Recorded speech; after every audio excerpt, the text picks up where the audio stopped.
I'm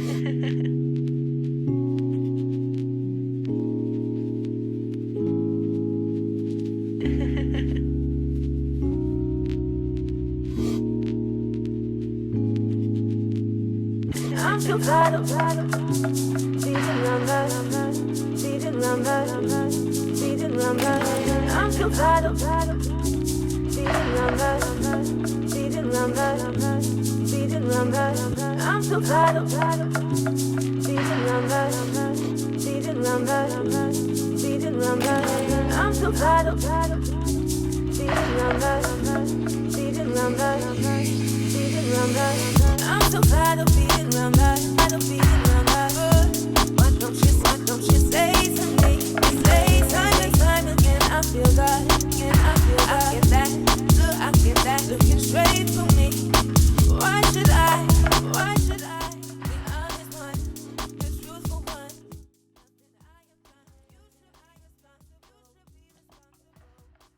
Hello everyone, welcome to the Race Exchange. This is session number 3 called This is a White Country, Provocative or what, eh? So what I'm going to do is I'm just going to allow people to introduce themselves in the order that I can see on my screen. So I'm not picking on anyone, but it's just from top left to round the screen I'll probably go. So I think I've got Cheska top left first. If you want to just explain who you are and why you're here, any kind of information about yourself that you want to share that's demographically relevant, or any kind of, just an opening statement from yourself. Hi, I'm Cheska and I'm a female, 27, and I grew up in North Wales, originally from Manchester, and I'm here to openly discuss my thoughts on racism in a safe environment with no judgment. The BLM movement has allowed me to really look at myself and look at the people around me, and I've had to have some draining conversations, but I have had some beautiful conversations too, so I hope that this is a place where we can encourage that. Thank you, Cheska. Next, I know it says Katie on the screen, but it's Danny. Hi, Danny. Yeah, nice. I think you're frozen there, Danny. White British. Oh, sorry. Can you hear me? Unfortunately, it's a little bit, the connection's a little bit off. I'm not sure if there's anything that can do that. Oh, sorry, you keep dipping in and out a little bit. Have you tried maybe without the video? We'll come back to Danny in a second, and hopefully he can sort out his connection. But I've got Natalia up next, if that's okay. Hello, hi guys, nice to meet you. My name is Natalia, pronoun she, her. I'm from Poland, but I've lived in England since I was 12. I'm here because I think these conversations are really, really important, and I learn a lot from them, and I think other people can learn a lot from them, and I think they need to be a lot more normalized so people feel comfortable. So yeah, thank you. Thank you, Natalia. I have Charlie down next there, if you don't mind. Hi, I'm Charlie Sinclair, and I am a white man, and I'm here just because I found that for me the things that have given me the most sort of understanding has been people's personal experiences, because I think there's a lot of information which has been great, especially recently online, with a lot of statistics and a lot of really intelligent people putting a lot of good points forward, but I don't think anything hits as hard with me as hearing people's actual lived experiences, because it's much harder to write that down. So I found this sort of thing has been the best thing for me. So hopefully I can just learn from what you guys have experienced. Thank you, Charlie. No, that's great. Charlotte next. Hey everybody, my name's Charlotte, and I am a mixed race woman, and I think the reason I'm here is I found with a lot of the BLM stuff that's been coming up at the moment, these are conversations that I've been having for and I feel that only kind of recently have I felt validated and not shut down and not silenced. And yeah, I'm really interested in kind of continuing those conversations, because I think it's just all about understanding. And I think this time has been such a stark time for everybody, you know, not just the Black community. There's a lot going on for everybody, but I feel like there's a lot of positivity coming out of it. Hopefully this is also a place of positivity. Thank you. Maggie, next, please. Hello, everybody. So I'm Maggie. I'm a Black female. I was predominantly raised in Lincolnshire, which is a predominantly white place. But I've lived in Manchester for like the last 9 years, so a bit of both backgrounds there. I'm kind of here because I suppose I'm really interested about how we have these conversations. I know it's difficult for everybody. It's tiring. It's asking people to confront a lot of things, both people of colour and also white people. There's a lot of shame. And I think I'm really interested about how we can have these conversations empathetically, and how we can, you know, work together to overcome the awkwardness, because these conversations are really, really important. So that's why I'm here, really. Excellent, thank you very much. And Alice, please, next. Hi. Hello, everyone. Nice to meet you, and thanks, Yemi. This is fantastic opportunity. I'm really grateful. My background is I'm a white working class woman from Manchester, and I suppose, you know, more than anything, I'm here just, you know, I'm here to listen. Like it sounds like you all have been having some good reflection time and some difficult conversations, and as I have as well. So I want to hear more of that forever. And yeah, just take the opportunity to raise those voices and learn. Wicked, thank you very much, Alice. So Katie Finney is on my screen next. Hi everyone, yeah, I'm Katie, and I am white, pronoun she, her, female. I live in Manchester. I'm 40 years old. I identify as lesbian, and I've lived in various places, but do find myself back in Manchester, which I call home. And why am I here? Well, professionally, I facilitate what often described as difficult conversations, or people to come together and share and work together. And this particular conversation, BLM and race, is one that I feel is so important, and I want to participate in it rather than facilitate it. There's so much that I need to see, I need to hear and want to hear, and so much that I think needs to be said and heard and listened to. So that's why I'm here, to participate rather than be in a role of facilitator. So I'm really grateful to have the opportunity to do that. Great, and thank you. Katie has previously facilitated sessions that I've been in, so it's a tables turn situation, but lovely. Thank you for joining. Nick, next. Everyone, I'm Nick. I'm a white male. I'm originally from the south, but I've been in the north for my whole adult life. Manchester is the best place in the world. You know, quite an advocate. Main reason I'm here, number one is, yeah, just to understand experience. Well, obviously there's a lot of facts, there's a lot of information, there's a lot of news, but there's nothing like actually, you know, speaking to a person and hearing their own experience, no matter what it is. And obviously in this scenario, it's so important to understand better how to be an ally, which I think is really informed by, again, it's people's personal experience, and not something I can just read, I think. And when all the Black Lives Matter stuff broke in this latest terrible way, I was so struck by this impression of wanting to contribute, to be on the right side, to be where I needed to be, but also very aware that people like me mostly needed to be just where they need to be, but also, my voice is not the important one in this. I don't have experience, I don't have the important ideas to share. So I'm really grateful to be invited to a conversation where I'm asked to come in and exchange, and I know that I can be part of that without taking away oxygen and attention from people who really need to be listened to right now. So I'm really grateful for that. Oh, that's great. Thank you, Nick. So we've got Danny back now. Different backdrop, but same guy. If you just want to unmute, I'll unmute you. I've got you. Yeah, great. Can you hear me now? Yeah. Good.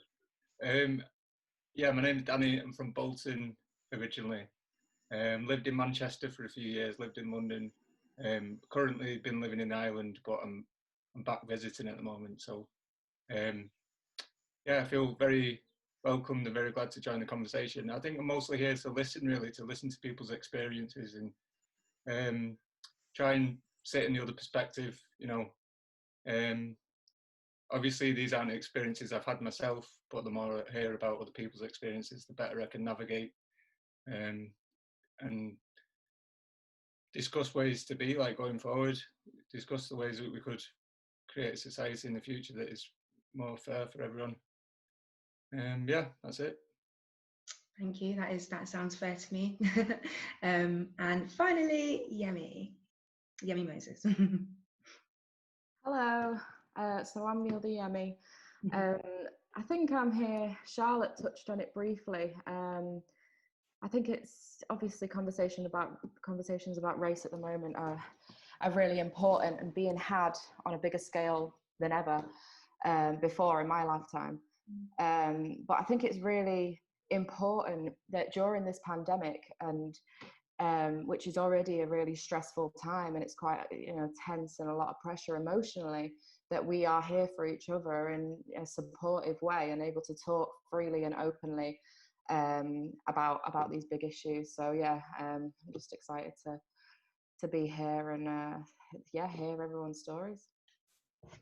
Great. Well, on the topic of stories, I'm gonna start with kind of my first confessional experience, or a couple of thoughts I have under the topic of This Is a White Country. And the first one that came to mind when I'd been kind of conjuring up what kind of topics I'm even going to try and approach was this feeling about 3 or 4 years ago when I was still in marketing, and I was actually in a bar trying to get back into working in marketing.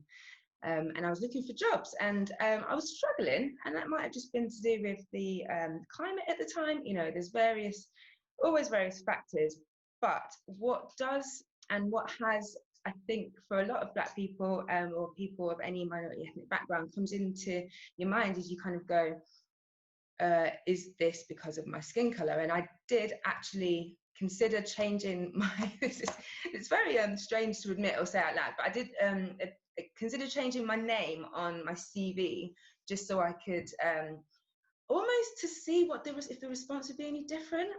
I think I chickened out at the end because I thought I was strong enough to deal with it, and I was actually realizing that if my CV got a better response if I put a different name on it, I don't know if I could actually accept that. So I never did it.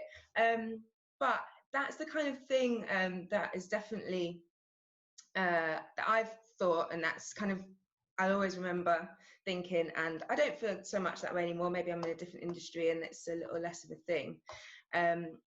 But that kind of brings me back to like kind of, okay, so this is a white country. I'm trying to be white to be in this country. And what does that mean?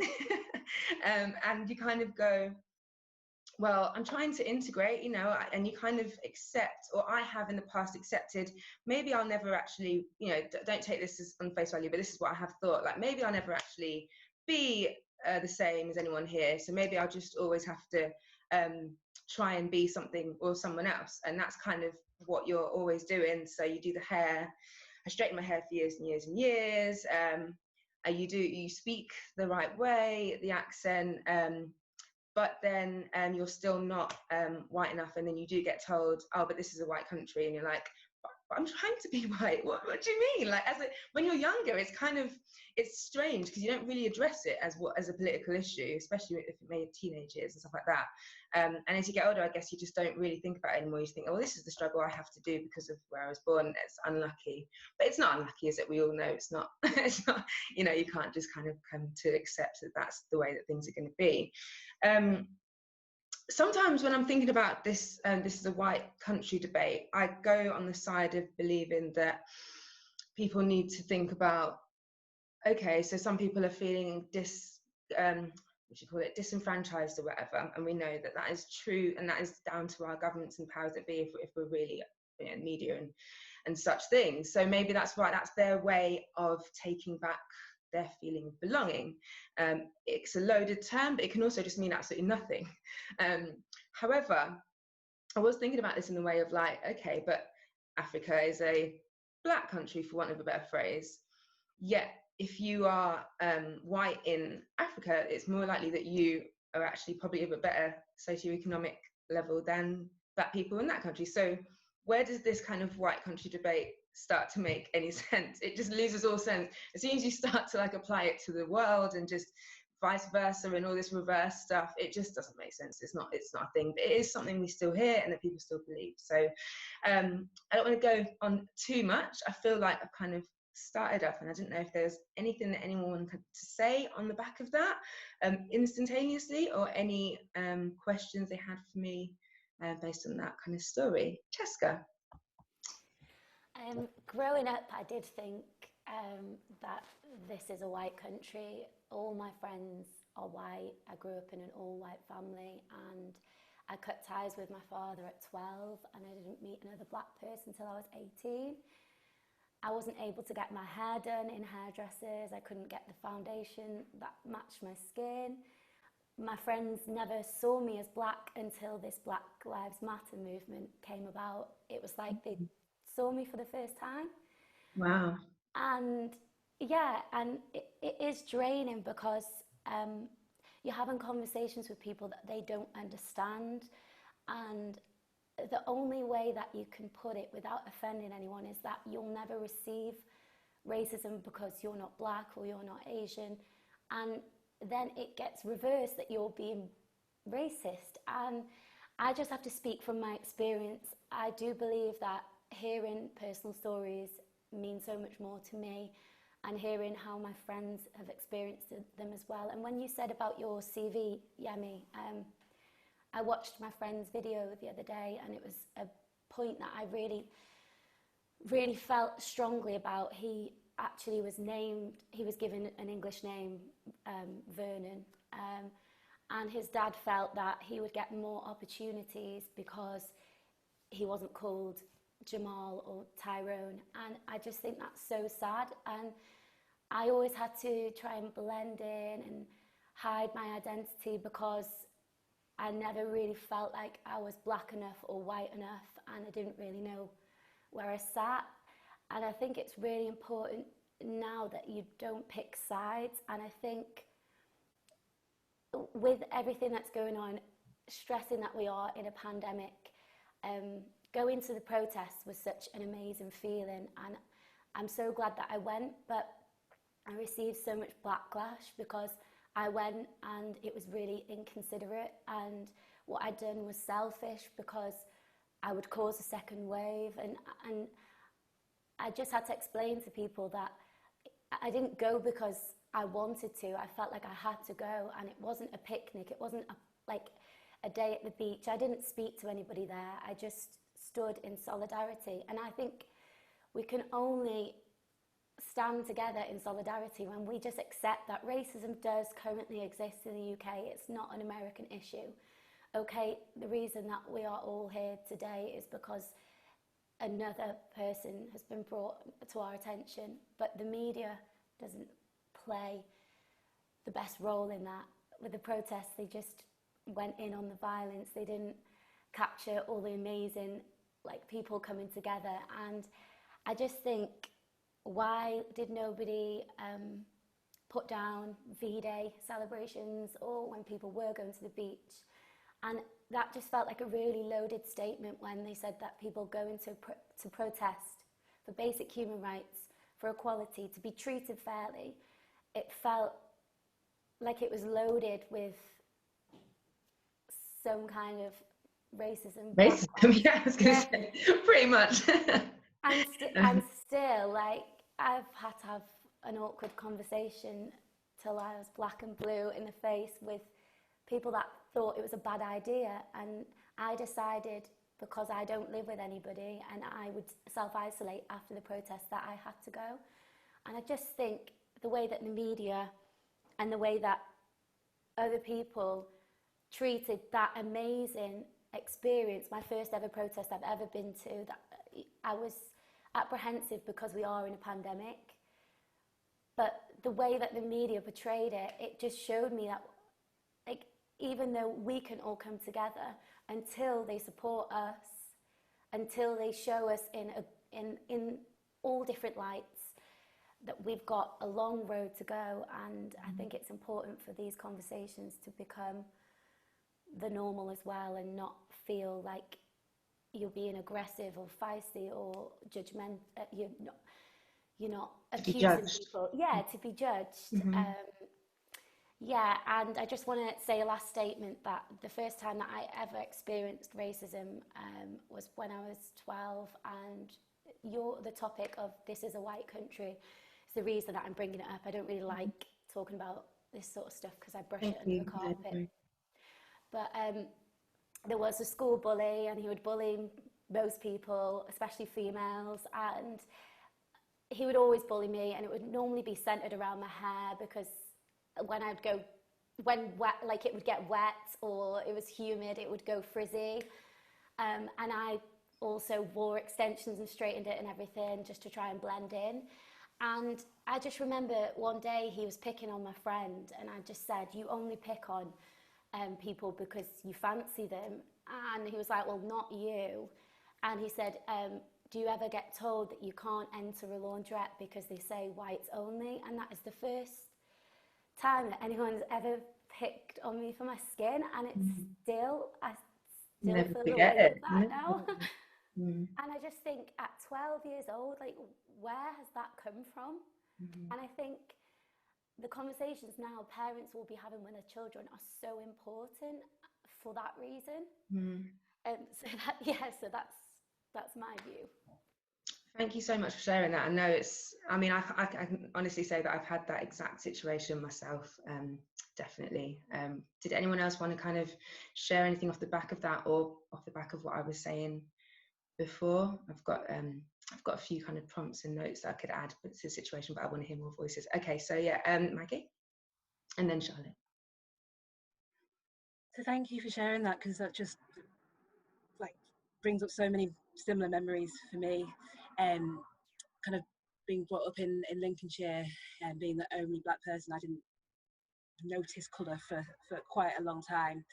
And then kind of, that age of 12, 13, just being called, nigger, and not understanding why people were attacking me.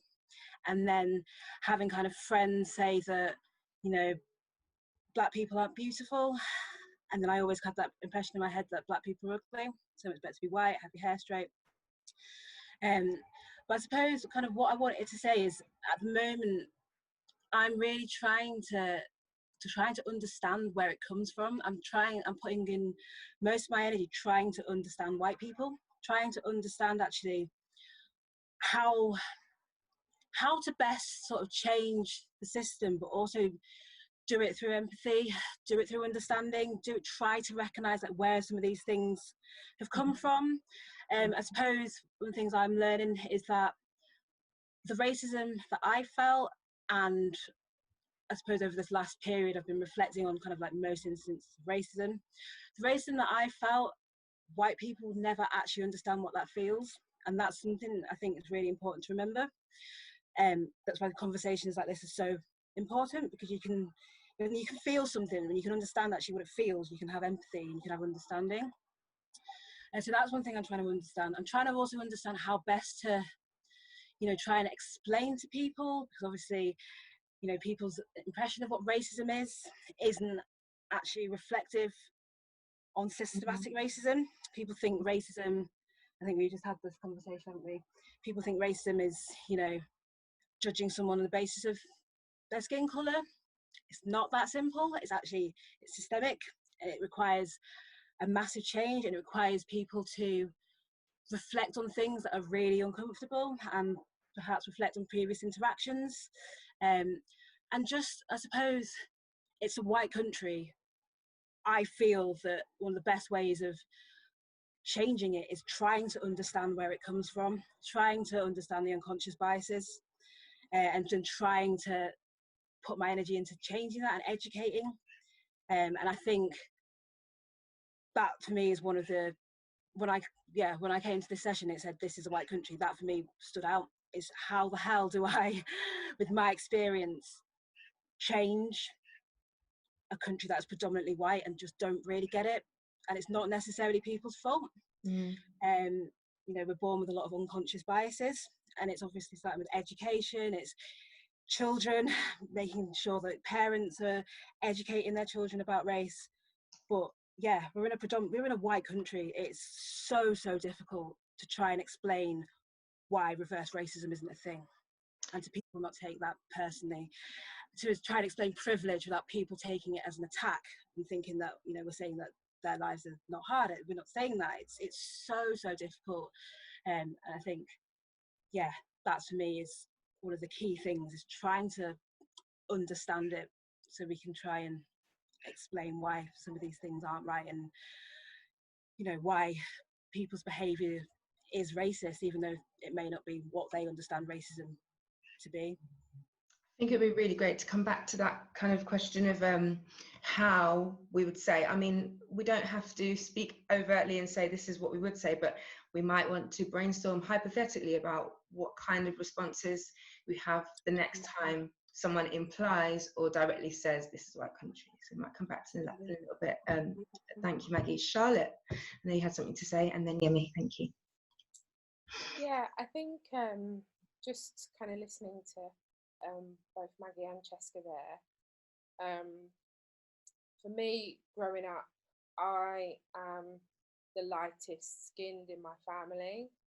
And from a really young age, I realised that was kind of the benchmark, if you like. So my mum was always really obsessed with straightening my hair and making sure I spoke properly, and so that it became like a real thing for me early on. And I have kind of lots of experiences of I grew up in quite a white community as well. Like coon was a really just a word that people used on a regular basis. I was quite often called a coon, and a lot of the adults used to call me a pickaninny, and I swear to God, I thought until quite recently that pickaninny was a term of endearment. Is it not? It's basically a word for a mixed race child. So it's similar to the N word, but it doesn't have maybe as much weight. So and I grew up with that, and and that's I don't know. I was going to say something and I've forgotten. But yeah, I guess just coming back to this is a white country, when I realised very early on that society, that that's right, that the whiter you are, the better you are, and it's, I think also as a mixed race person, you're very often asked to choose, and you're not allowed to be both. And if you look more white, then you're classed as white, and if you look more black, then you're black, and you know, that's been tricky for that to find out that identity as well. Even more reasons why we need to tackle this, because we need to go beyond. We need to go into hybrid identities and intersectional identities, because essentially, whether you're white or not, I bet you're a million other things. So you're not just white anyway, you know. So like, for white to be kind of any kind of status quo or basic would just be to simply say that any white person is only white, and they're not, of course. And you know, marginalized groups and other situations come into this a little bit. Obviously, we're focusing on kind of race and racism. So thank you for sharing that, Charlotte. I actually didn't know that term, what it meant, interestingly enough. So it's really interesting to hear that. Bojo used it. Bojo used it as a slight, when he was saying that mixed race children are illegitimate and unintelligent, and he used it in that statement when he wrote that article. Okay. Oh, thank you for that. Yemi. Hello. Yeah, I wanted to just pick up on something that Maggie was saying about how white people will never know how racism feels, and that really hit me in the face the other day. I went to Barnsley. Me and my boyfriend, well, my boyfriend's got a property there, so we're going to move there for a couple of months, so we thought we'd go check it out. And the response was ridiculous. I mean, I am quite a loud character anyway in the way I dress and stuff, but also the staring was unbelievable. And when we were walking past a group of people, they started talking about all lives matter, not just the blacks, really loud. And I felt so isolated and just so alone in that moment. And yeah, I think one of the major things was me realizing that my white boyfriend is never going to understand, like, we can't have that shared experience, and he's never going to understand the way that I feel in that way. And yeah, in that moment, I felt so unbelievably uncomfortable and alone. And it just, yeah, like, it made me realize how much I actually need groups like this, where we're talking about things and people have similar experiences and can, yeah, communicate them and with understanding. So yeah, this is a white country, definitely in Barnsley anyway. But the thing is, I mean, I don't know if anyone has come across this. It's actually from 3 or 4 years ago, but it's a series on BBC about Black history in the UK. It's quite serious and kind of sad, but what it is doing is kind of bringing together this connectedness. So I don't know, I had no idea that there were Black people in England pre-Roman times. And actually Romans weren't racist. They were, the better, the worker you were, the better you were in society. That was kind of how the power balance was. It was not based on race at all. Interestingly enough, race is more recent than that. So and there's a lot of spots across the whole country that show that Black people have always existed. I literally did not know this. I remember thinking to myself, like, when did Black people, did they just start coming in like the 60s out of nowhere? Like, how can we be so widespread? But obviously that doesn't make any sense.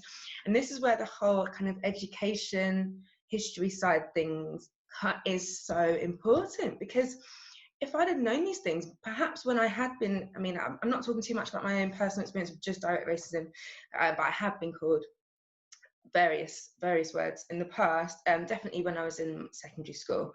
But if I was sat in a class where the teacher was saying, and by the way, Black people or Asian people or whatever ethnicity that still live here now, we're doing this with these people at that point, I don't believe that the people in my class would have any reason to think that we were any different if that was something that we were taking. So I don't know if anyone's got any kind of like thoughts or points on that kind of like education history. And also, I think people tend to pick and choose at what point history relates to them, right? So it's like, you know, we can go as far back to the start of human existence or Homo sapiens ape in existence, but that's kind of not really something that you can talk to anyone about, because no one can really just like whimsically say loads of stuff about evolution off the back of the net. So people just start saying what they know in most recent times, and I think it's very interesting that people can and will decide when the history is theirs and when it's not, and if we are able to bring that into education more, then I think that could go away a little bit, or could start to. Did anyone have anything else they wanted to kind of share, maybe off the back of that, or anything else? Charlie?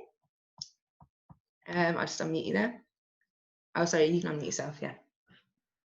Hi, I was just saying I was watching a speech that Akala, I don't know if you probably know Akala, the intellectual rapper, amazing man, but he did a speech at the Oxford Union talking about this kind of thing, how deep the roots are of the kind of white bias in education, and he was taking it back to like the Egyptians, in that a lot of the Egyptian history has kind of been whitewashed, and that a lot of Egyptian sculptures have their nose chopped off, because so we can be taught that white people or lighter skinned people can take credit for how advanced and civilized their cultures were. And this happened all across Africa, the idea that Africa has always been, or this sort of rundown, uncivilized place, which is just not true. But I think for me, I've seen that the idea of white people being able to,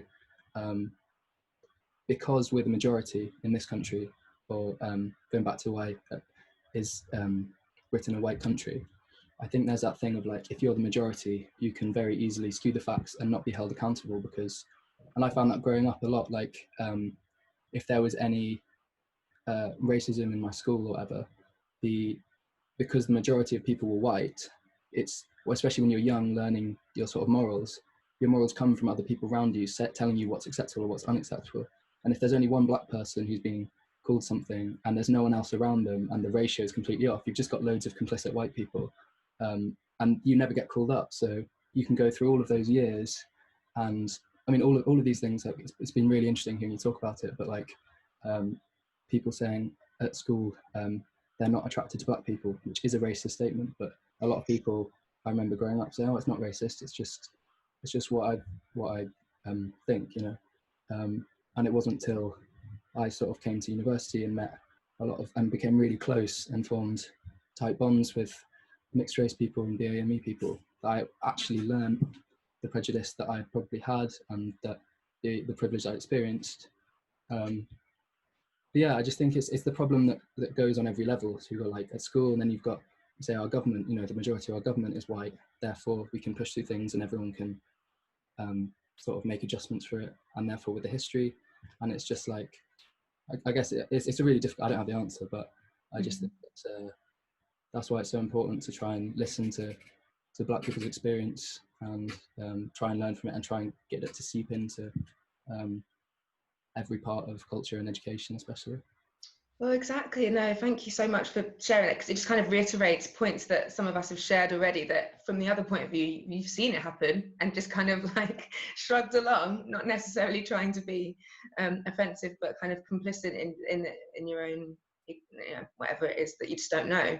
I didn't know, I don't think I personally didn't know that. I thought racism was a thing in the history books until probably 18, which I now, you know, I'm not happy about that, but that's just the reality of myself. And I think a lot of white people, if you grow up somewhere that's a majority white place, you don't learn about this, and therefore you brush it under the carpet with a lot of other people. And we belong to a globe at the end of the day. People can pick and choose when they want to be part of this country and when they want to go to other countries. That's maybe something else to come back to. But yeah, thank you, Charlie. Yemi, I think I saw your hand. Yeah. I just wanted to say to Charlie, like, that's amazing, and I think that's really brave that, you know, you're acknowledging that you probably did have prejudices before, but all you can do now is work from that point and try and have these conversations and do better, and that's awesome. But also something that you said about schooling. I had to move schools when I was a kid. I went to a primary school in Stockport. And there was a racist, someone was racist to me. I can't remember, it was probably I was like 5 years old, and my dad went to the school and said, you know, what's your racism policy? And they said, oh, we've not got one. We don't need one, because that doesn't happen here. And they just denied it. And like you say, because they were white people were the majority there, everybody's complicit. If not a lot of people are being hurt by it, then it doesn't matter, so we'll just sweep it under the rug. So I moved schools. But Yemi, what you were saying about how education has to change. That is where like the history, what they teach us in history in school has to change. And, you know, Black history has to become a syllabus in order for children to understand, Black children to understand their roots and where they came from, so there's not this confused sense of identity, but also for white children to understand Black people's roots and Black people's backgrounds, and, you know, the white hand in that as well.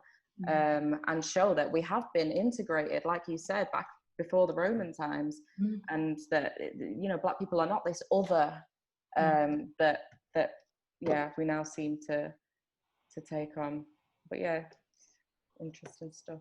No, that's great. Thank you, Yemi. Yeah, absolutely. I mean, going back to kind of what I was saying about this kind of white country, but then if you go to a Black country kind of thing, things are different. At what point, you know, a white country, I think what we're learning, or what we know, is that essentially that this is a white country built on the blood of Black, Asians and other minorities. So I would have loved to have been able to kind of bring that knowledge up and been like, you know, this is a white country, but actually, do you know who built this white country? It's actually a combination of us all, essentially. So there was no dominance or importance based on the skin color. Perhaps other factors come into it. I know that obviously then we go down the socioeconomic power money route, but we've not really got much time to go into that. But I do think there is a lot, what I've kind of experienced a lot of the time when I'm trying to get through to someone, or have heard or seen something that is like basically oppressing me a little bit, but I don't want to make a thing of it, is that I'll be like, well, you know, we've got this global population, you know, you'd much rather be part of, well, what I'm saying is that the world is more non-white than it is white, right? But we're told that it is majority white, which is just not true. Actually, the likelihood that anyone here is purely just white is quite, you know, probably 50-50, but I don't want to bring up stats and make up lies. So this idea of like, I don't know, like whiteness and this purity and this like omnipresence is so skewed. Like, I mean, I think China's actually the biggest ethnic population in the world, but you know, beyond that, like it's just really, really skewed. So like they've really played a very good game here to make everyone believe that that, you know, there is this whole white and non-white thing, which is crazy. I don't know if anyone's got anything to kind of share off the back of that, Alice? Yeah, just quickly, I wanted to kind of go highlight that white fragility that, you know, we're kind of bringing up. It's obviously something that we're all experiencing, and in those conversations, especially now. And it just, I mean, first of all, it breaks my heart that that people feel, or that some of your experiences, Maggie, Cheska, you talked about, you know, wondering or struggling to figure out how we're gonna change things, and that breaks my heart that you personally should feel that that's your responsibility.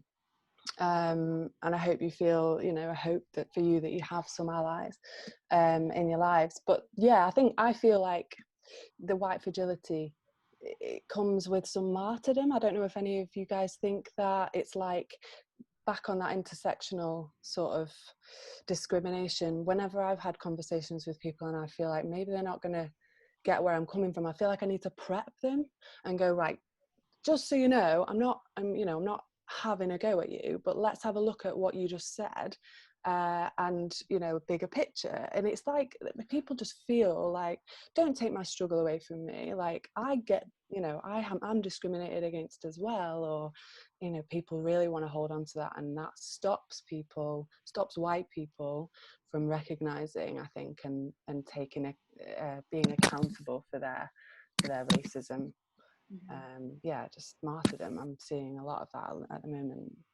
It's crazy, isn't it? Because in a way, it's kind of like you empathize, and I don't want to say pity, but have sympathy for someone who feels like that's their first go-to point, because it's like, I feel like you've been conned into believing that like everything that your life is up to, like everything that you believe about your life now is almost been fed to you and isn't actually true. And then when people start to kind of challenge that, you get confused and you're like, well, I've always known this, I've always been told this, look, and it's like, wait, you know, there is so much There's so much more to it. We're all actually being played. We're trying to work towards not being paid as much, essentially.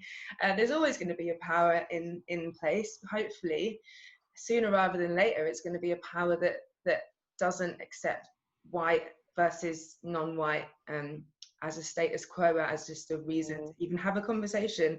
Well, so we can look at other things. Of course, we're going to be able to. We're going to have to debate and argue, and we'll have our own opinions. We're not going to get on, but we need to eradicate the skin color aspect of it so that we can actually start to progress. And I think that's what the problem is. I feel like we've made progress, and then the last month or whatever has just been happening. You're like, wow, how are we going to do this? Did anyone have anything else they wanted to kind of share, stories? Or oh, Danny, I just saw your hand. Charlotte, I'll go to you next. Okay. You say Charlotte. Oh, it's all right. Yeah, we'll go Charlotte and then Danny. Okay, sorry. No problem. It's only going to be quick anyway. It's just picking up on what Alice said about, you know, previously when I have had conversations, you know, with white people about white privilege, it's about unpicking the, you know, the personal circumstance and maybe the personal trauma which people have experienced in their life, and actually what I've found really tricky for a lot of white people when you're having that conversation is that they can't separate the two. And it's like, no, my life's been really shit because I'm working class, or I'm this, or, you know, I've had certain personal circumstances. And I think that's certainly around the, you know, the conversations that I've been having, is trying to get underneath and separate white privilege from personal experience. And you know, it's about saying that's not very good that you've had those experiences, and having compassion for that. But again, like trying to educate that white privilege and personal experience are not, you know, one and the same. That's amazing. That is a really good point. It is a good point, and that's something I've actually not myself really been able to kind of articulate. Is that, like, white privilege doesn't mean that you haven't had white privilege and personal experience are separate. Actually, racism isn't a personal experience. It's something that's, well, it's a personal experience, but it's not this thing that you I don't know, like, people tell you things about yourself to tell you that you're racist. There's nothing that tells you that you're privileged, really. They just work in completely different ways. I know that Danny wanted to say something.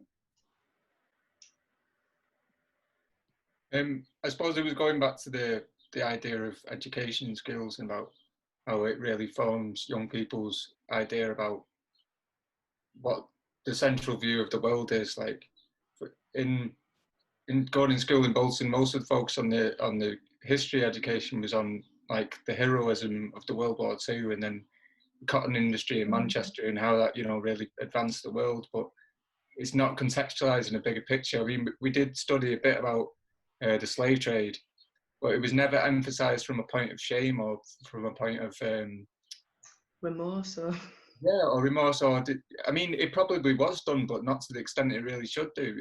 If you're educating children how to be in the world, you should teach them that it's completely inhumane and unacceptable to kill another person, to enslave another person. And that was never, it was never part of a dialogue. There was no dialogue. It's kind of, this is what happened, and you're going to do an essay on it. It wasn't a participatory education, you know, where people are actually challenged to think about it and come up with their own ideas about. Yeah, so I guess it was going back to that. And Bolton's quite a racist place still. Like, in the neighbourhood I'm in now, it's completely whitewashed. There isn't hardly any black or Asian people, and there is still a lot of racism, particularly towards Asian people in Bolton. And you know, growing up around that, it makes you pretty sad, but at the same time, because you are in the majority, you're often silent about it, because to kick up a fuss would be to turn your mates against you who might be racist, or your grandma against you who might be racist. And isn't it strange how people are more worried about keeping their racist friends than they are about challenging it, in a way, because that's what we're like, humans. You know, we need our friends. But I feel like we are currently in a place where people are starting to be like, do I want racist friends still? or would I prefer to just move on from that, and hopefully they'll follow me and see that as a sign. So Yemi and then Cheska. Hello. Yeah, I think it's really important, on your point there. I was having a conversation with my brother the other day, and he was saying how on Facebook, I've got a white brother, I've got a few white siblings as well. And on Facebook, he was saying, oh, you know, some people are coming out of the woodwork, and some then the closet racists and all this. And he was like, oh, I don't know what to do. I was like, well, I think that you should, you know, say something, because I think it's better coming from a white person and a white friend even still, than it would be coming from a black person. Maybe your friend is more willing to listen to you if you're reasoning with him and trying to understand where they're coming from, and or your nana or whatever. Maybe they'll just listen more and won't get that defense mechanism that always just pops up whenever, you know, we open this conversation about race. So I think it is important for white people to talk to their white friends and their white family members, instead of maybe just cutting them off straight completely. Maybe try and convert them, convert them to the good side. I found a good argument to say, well, would you give up your position as a white person to be a black person in this society? Because the answer isn't yes straight away. Then it shows there's not equality. You know, it shows that there's some resistance to that idea of being part of the other, because it's not equal. That's so why would you not want to be, you know, why would you not want to be not white anymore, basically? And if someone has to kind of think about that, the answer is fairly simple there, really. Yeah, great. Thank you guys for that back and forth. That was good. Charlotte. Oh, was it Charlotte? Cheska, sorry. I think I was going to talk about education, but I think it's really important what you were saying about Facebook, because I personally had to take a detox and deactivate my account because I found that people were a bit more progressive over Instagram and sharing the right content. And I feel like on Facebook, people have this kind of sense of free thinking, free speech, freedom of speech.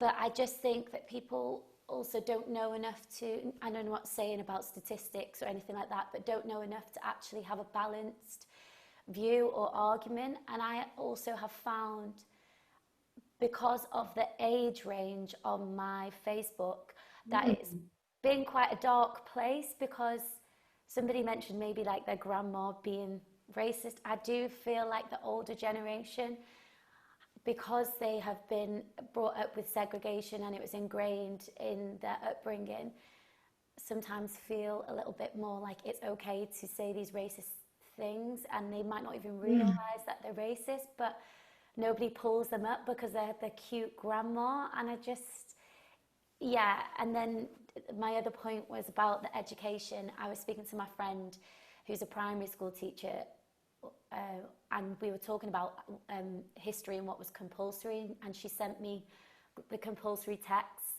and it was compulsory to teach about World War II and Battle of Hastings, 1066, and I can't remember what the other one was. And I was just saying, even if they taught it at the time when Black History Month is happening, I didn't even know about Black History Month till I went to university.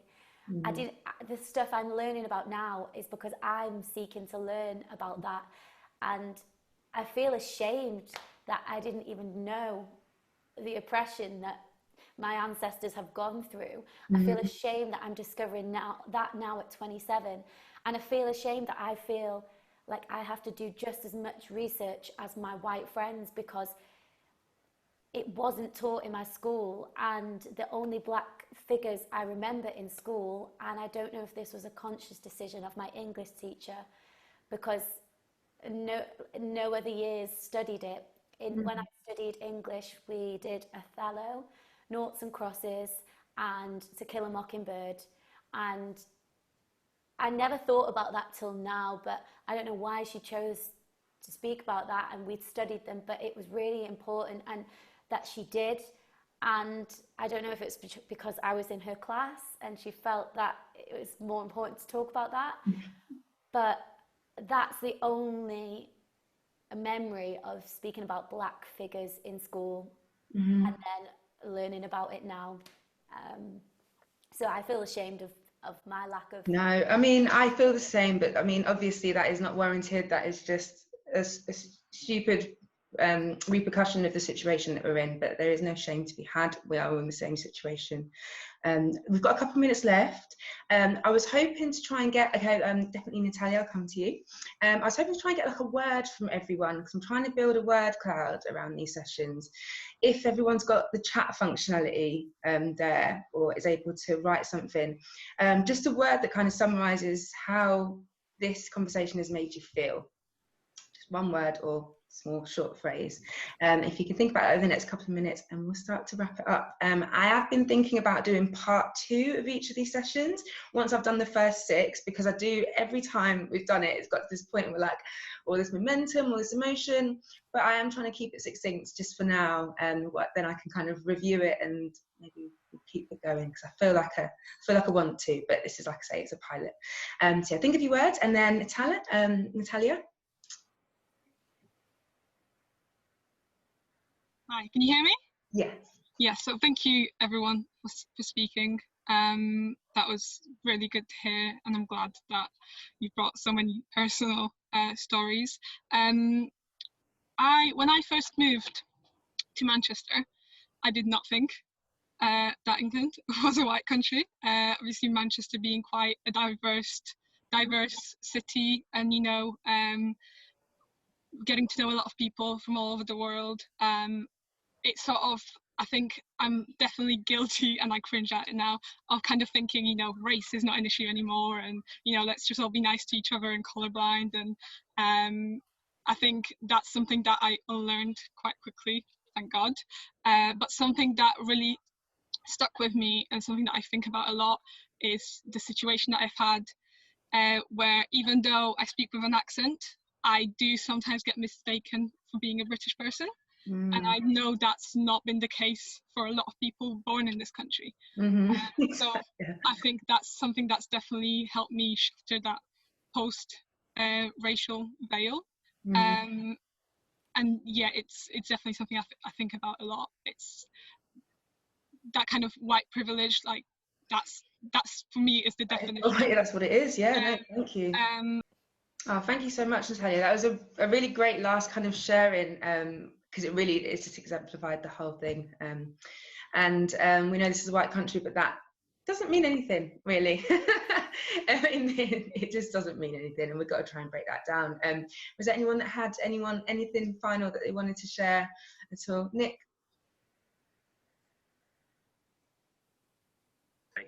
Yeah, thank you so much, everyone. I guess the thing that really jumped out to me when I heard the topic of this was remembering being a kid and how much I would notice people of other races. It was just a really white place, and there wasn't any negative thing. There's nothing like that in my life, but just to notice people, and it's always stuck with me. And when I saw the topic of this, seeing how much that unconscious bias must be throughout, because it's not having that background, and it's not about not having, you know, I'm really lucky. I don't have any of that hate in any of my life. If anyone in my circle anywhere near me says anything like that, that's shut down immediately. So it's easy to think day to day that it's not an issue, but it so obviously is. So I guess I just wanted to ask what I should be doing, what I should be examining, and if there's anything that anyone would want me to take away from this and try and integrate and maybe pass on and live, because it's not just about not being a racist, it's learning from everybody who has had these experiences and trying to, you know, do more.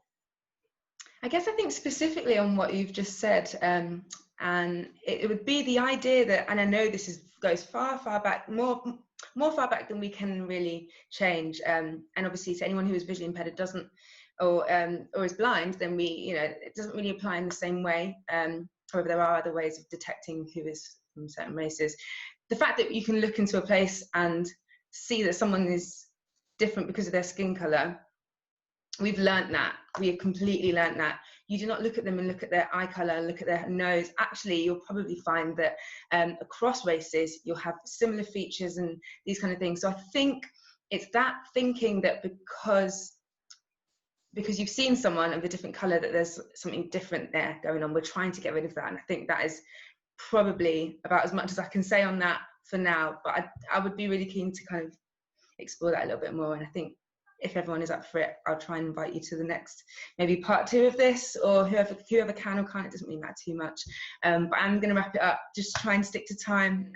Thank you so much, everyone. That was great. Honestly, it's always a little bit of a shaky start, and I think it just really blossomed into something lovely. So thank you all. I'll speak to you all soon.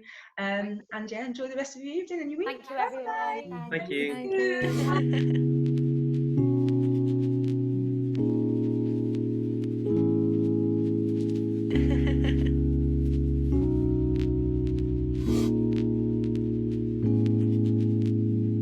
I'm still tired